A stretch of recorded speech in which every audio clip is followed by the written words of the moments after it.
So our next speaker is Budhaditya B from Center for Theoretical Physics of Complex Systems, Institute for Basic Sciences, Dejon. And he will talk about towards a solvable many-body model with a chaotic transition. So I guess I'm audible. So I would like to begin by thanking the organizers for this wonderful conference where I learned lots and lots of new things. But for today, I would for this 20-minute talk, I'd like to take you a bit away from quantum trajectories and into the deep and dark waters of many-body quantum chaos. So what I would like to talk about is our attempts at finding a solvable model, which is a many-body quantum mechanical model, which has a chaotic transition. I will qualify what those statements are what those words mean sequentially. So I'll first begin by describing what is a solvable model, who is a solvable model, and why is a solvable model. Then I would talk about do we call something chaotic, what is our definition. Then I'll introduce the model, talk about its spectrum, talk about the physics that underlies this model, and finally discuss attempts at developing a solution for this model. So this is work in collaboration with Dario Rosa and William Estrada in ICTS-TIFR in Brazil, and with Alexei Andrianov in our institute in Korea. So let me begin by describing what is a solvable model. Let's start by talking about a many-body quantum mechanical model. So it's a model in some Hilbert space, where you have many particles, these pink balls, and there are many interactions in between them. So it can be anything. So if I have n number of particles, then the Hilbert space dimension or the degree of freedom usually scales exponentially in the number of particles. This is not a very nice scenario. There's not a lot that we can do with this. But in some cases, in some limits, and for some observables, we are able to rewrite our model in the language of an order 1 number of effective coupled dynamical fields, and that describes the model. So what I mean precisely by this statement is that if I write the partition function, the thermal partition function of the model, from which I can calculate a host of different things, then that should be writable as a functional of a few or an order 1 number of fields. So this is my definition of solvability. If I can find the equations that govern these fields, that's even better. If I can't, well, I stop here. So just rewriting stuff in this manner, if it is possible for a model, then I can call this model solvable. So who is a solvable model? So some very famous examples of solvable models are all-to-all connected models, where you have particles which interact with each other, and all particles interact with all other particles. So these are there are solvable cases. So in general, these models are not solvable, but there are solvable examples, which is two famous ones are the Saclay model, where your particles are bosons or fermions, and your interactions are random interactions. So very famous paper, this worked out a lot of details. And then you also have quantum p-spin glasses, which are also solvable, which have been worked out much more recently. But why do we call this model solvables, and what is the precise mathematics behind it?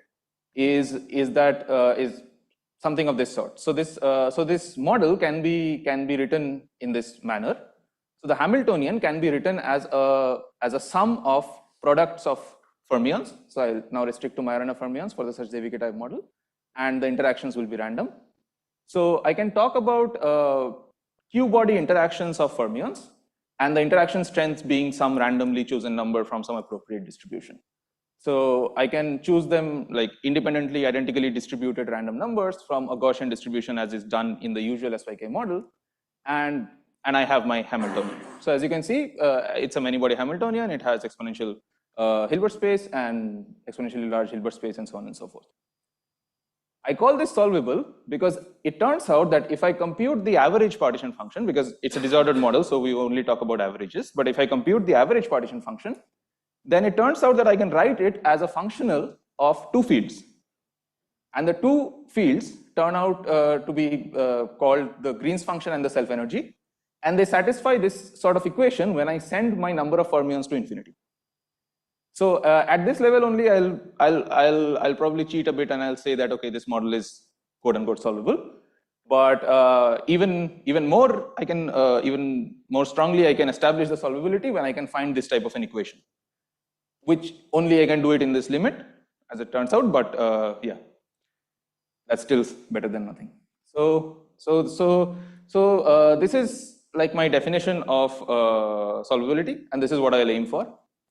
Now I'll ask, why do we call this chaotic? So I will restrict myself to a particular definition of quantum chaos, which comes from the Bohigas-Giannoni-Schmidt conjecture, and a more extensive description of these were discussed by Aritra, Aurelia, and Adolfo in their talks earlier this week. But very briefly, I call a model chaotic if its Hamiltonian looks like a Gaussian random matrix. So that's the Bohigas-Giannoni-Schmidt conjecture. But it doesn't look like that. If you print the matrix out on a piece of paper and you look at it, it will not look like a Gaussian random matrix. But its properties are like that. So we capture these properties by looking at the spectrum of the matrix. And for that, we consider two types of spectrum. We consider short-range correlations, or the correlations between eigenvalues that are right next to each other on the spectrum, and long-range correlations, where we consider eigenvalues which are spread very far away from each other on the spectrum. So for the short-range correlation, what we compute usually is the eigenvalue spacing, or the level spacing between two neighboring eigenvalues. And it turns out that for Gaussian random matrices, they have very nice behavior. For beta 1 to 4, they have certain meaning, but these are these chaotic Gaussian random matrices, and they have this very nice Gaussian-like curve. And by Poisson, I mean when this condition doesn't, when this chaoticity doesn't hold, and the distribution of these quantities sort of keeps on decaying. From here, another object that we can calculate, which is much more convenient for us, is this mean level spacing ratio, which is the ratio of subsequent level spacings. And why this is convenient is that for Gaussian random matrices, these are known as exact numbers. So I can just compute it in my model and see how well it agrees with those numbers. So these are the numbers here. 0.53, 0.60, and 0.67 are the chaotic ones, and 0.35 is the non-chaotic one. Those are the short range. That's how I will capture the short range correlations. To capture long range correlations, I look at the spectral form factor, which has been discussed previously as well. So it's essentially the Wick rotated partition function and the mod square of that, an average. So this curve, this dashed curve that you see, which keeps on increasing and then plateaus, is the prediction that we get from random matrix theory. But from quantum many-body or from generic quantum many-body physics, what we know is that there is that the object actually starts from some value, then decays down, and then it touches this random matrix prediction, and then there is this ramp increase, and this ramp is taken to be as the signature of quantum chaos, and then there's a plateau. You can also talk about removing this by removing the connected parts of your density matrix correlations, and then you are left with just this curve, which actually comes from below, touches the ramp here, and then there is this piece. So I will only look at the part where only look at this red curve. So if this ramp disappears, then I'll say that my model is not chaotic. So let me introduce the model. So I'll start with the exact same configuration where I talk about the SYK model. These are again Majorana fermions, Q-body Majorana fermions. These are random interactions. But now I replace the random interactions from Gaussian to a Levy distribution. For a Levy distribution, I can recommend this very good book for the mathematically oriented people. It's a pleasure to read this. Anyways, so I choose my interactions from this Levy distribution. It has a bunch of parameters, but I'm not really caring about that. What I'm really concerned about is this one parameter mu, which controls how Levy-like my distribution is. Or in practice, what it means is that if you look here, I plot the distribution for three different values of mu, and I want you to focus on the tails and to see that the red curve, which is mu equal to 2, which is a Gaussian distribution, dies much faster than the other ones. So this fat tailedness of the distribution is our key feature, which is what we are trying to target, and that is controlled by mu. Mu equal to 2 is Gaussian, and anything less than that is fat tailed. So this is the setup. So now I can just write down the Hamiltonian, diagonalize it, and then look at the spectrum. And that's what we do. We actually compare the mean level spacing ratio, which I mentioned has fixed values for Gaussian random matrices. So there are 3 values here. And then as I change mu from 2 to less than 2, I see that the curves for various different system sizes of the model, the curves diverge away from them. So they don't follow the same value for all parameters of mu. This already signals to me that there is something strange that's going on here. I can then ask myself, what is the value of mu at which this divergence from the random matrix value occurs? And how does that value scales with system size? And I find that that actually scales inversely with system size. So it's a critical mu at which I essentially lose chaoticity in this model. So it scales inversely with system size. So this is from the nearest or from the short range correlations. I can also look at the long range correlations from the spectral form factor, and this curve that you see that goes from the bottom and touches this. This is the random matrix curve, straight as usual. That goes from the bottom and touches the random matrix curve. This one is for mu equal to 2, which is exactly Gaussian SYK, usual Gaussian SYK, and this is what we expect. But funnily enough, as soon as I deviate from mu equal to 2, the curve actually goes up and then down. This is a unique signature of a Levy-like distribution, and this is tied to something that's known as a breaking of rotational invariance for Levy matrices. So that's a different issue, but the main focus of our observation here is that you can see that the point at which it touches the random matrix curve seems to shrink as I keep decreasing mu. So there will be a point at which it just doesn't have a ramp, and the ramp size goes to 0, and I say that, okay, I have lost chaoticity in the model. This critical value of mu I can compute, and I find that it goes as n to the power minus 1.5 approximately. So from both the short and long range correlations, I see that I lose the chaotic behavior of the model at approximately very similar mu that go, or this very similar critical value of mu. So there is a certain fat-tailedness at which I have lost chaoticity. So this is the chaotic transition, and you can picture it in this type of a flow type picture where SYK at mu equal to 0, which is completely non-chaotic, and then it flows to SYK at mu equal to 2, which is chaotic usual Gaussian SYK. So what is the underlying mechanism behind it? And the mechanism is the following, that because of the fat-tailedness, if I sample random numbers from them, there is order 1 number of chances in which I will sample a number which is much bigger than the rest of the set. So this is really the mechanism. So for the Hamiltonian, I can just approximate it with those pieces of the Hamiltonian which are where the interaction is extremely large, and they are very few in number. So this can be pictured in the following form. So the Gaussian SYK, if I just look at the full connected Gaussian SYK, it has this very dense connected part. But now if I approximate this Levy SYK by keeping only the very large numbers, you can see that it has a very sparsely connected part.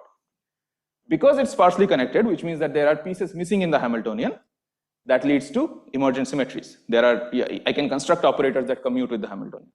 And these emergent symmetries are actually what is leading to this non-chaoticity that I observe. And this has an Erdős-Renyi structure. And like I mentioned in my Y chaotic slide, when I mentioned this level spacing distribution, you can see here as well that for mu equal to 2, you have this very nice Gaussian like level spacing distribution. But if you look at small mu, you have this very sharp decay, which is completely non-chaotic behavior. Finally, I'll end with talking about solving the model. So usually the SYK model is solved by just writing the partition function and taking average. But you can't do that here because the key feature of the Levy distribution is that the moments diverge. Your mean and variance diverge. What comes to our rescue is something that's known as a stochastic representation of Levy distribution or Levy stable distribution, which allows us to write our Levy SYK Hamiltonian as a sum over an infinite series of correlated Gaussian SYKs. So my Levy SYK is effectively a sum over an infinite sum over a series of correlated Gaussian SYKs, which leads me to use some techniques to solve the model. And I can actually write down, again, I can write down the model in terms of these fields, for which I can write down an equation, and then we can actually numerically solve this equation, and then we can see how this G field, which is the Green's function, changes with mu. And at mu going to very small values, 0.1, you see that the Green's function essentially becomes a constant, which is like that the model is becoming a free theory, which is very strong integrability or very strong non-chaoticity that is emerging in the model. So to conclude, I demonstrated the construction of a model that has a chaotic transition and which can be solved. Now, a chaotic transition is observed in other models as well, like sparse SYK, putting some graphs on SYK and so on. But those models are not solvable because there is an additional structure on the model. And then there are models which can be solved, like binary SYK, supersymmetric SYK, and etc., etc. But those are almost equivalent to Gaussian SYK or completely integrable due to central limit theorem or due to their structure. Therefore, they don't exhibit a transition. So this is the final picture of the model, that at mu equal to 0, you have a non-chaotic behavior of the model. But as you go to mu equal to 2, it becomes chaotic. So there is like a flow in this theory. And finally, what more can we do with this model? Because I showed the very brief analytical results that I showed was at the limit of n going to infinity. But to actually capture the transition analytically itself, we have to consider higher order corrections. So those can be computed. Because now there is an additional parameter in mu, we can talk about many different types of scalings, because double scaling is a very popular thing in SYK that is done nowadays. So we can talk about that. We can also talk about triple scaling because of this additional parameter. Then we can throw our entire battery of tests and codes and whatever at this model to talk about dynamics, higher point functions, entanglement, mobility edge, localization, and whatnot. So this is just a very preliminary result about entanglement, which in this model, which shows a strange behavior. So this is the eigenstate index, and this is the bipartite entanglement. So as mu is changed, so it is known that in the SYK, the ground state has a very strange entanglement behavior as compared to the excited states, which is seen for large values of mu for Gaussian SYK. But as I deviate down, it sort of equilibrates and becomes uniform in some sense, which is something that we have absolutely no idea why this is happening. We could also talk about dissipative SYK by extending the techniques for Gaussian SYK that were laid down in this paper earlier last year. We could also talk about Levy SYK quantum batteries, because nowadays people are crazy about quantum batteries with SYK. So yeah, there's a lot to do with this model, and hopefully we can learn a lot about this soon. So this work is going to be out hopefully later this month. So thank you for your attention.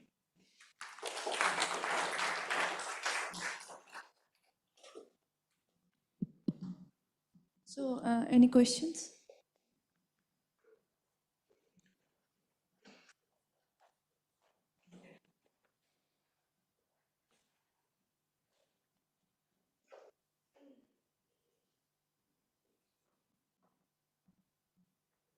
Yeah.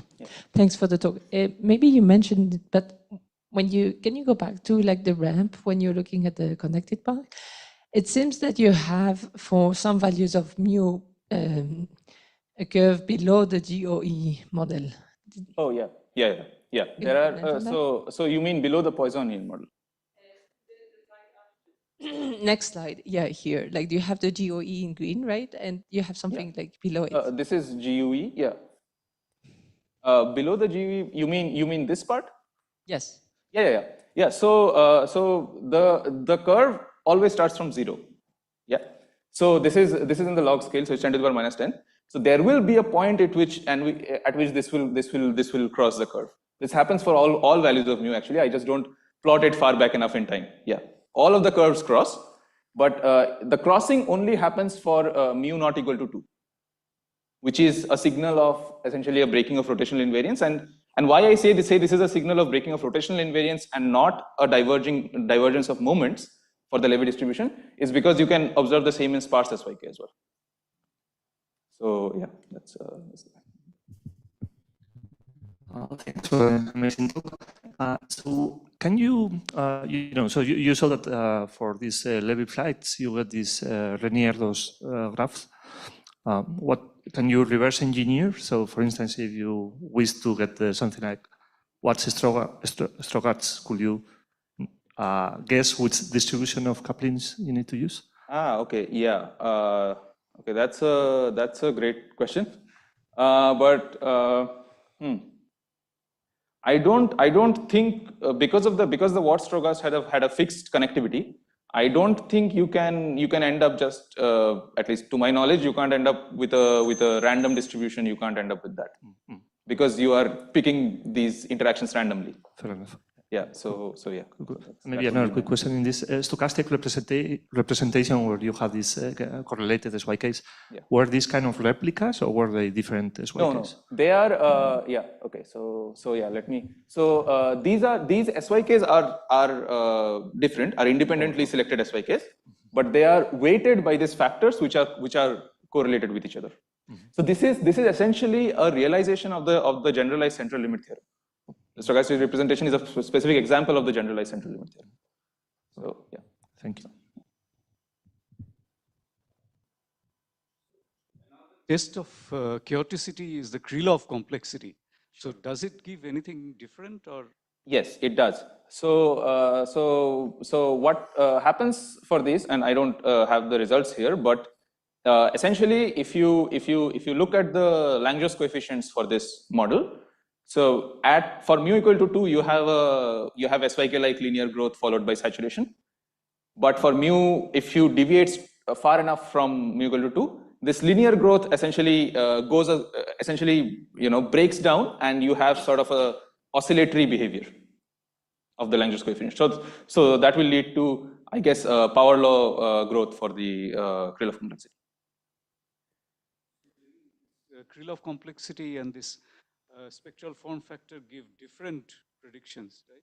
No. I'm saying so this linear growth corresponds to chaotic for mu equal to 2. But as you deviate from mu equal to 2, if you go far enough to smaller values of mu, you get a non-linear oscillatory growth of Langevin coefficients, which would correspond to non-chaotic behavior in Krylov complexity. So they agree with each other. Yeah.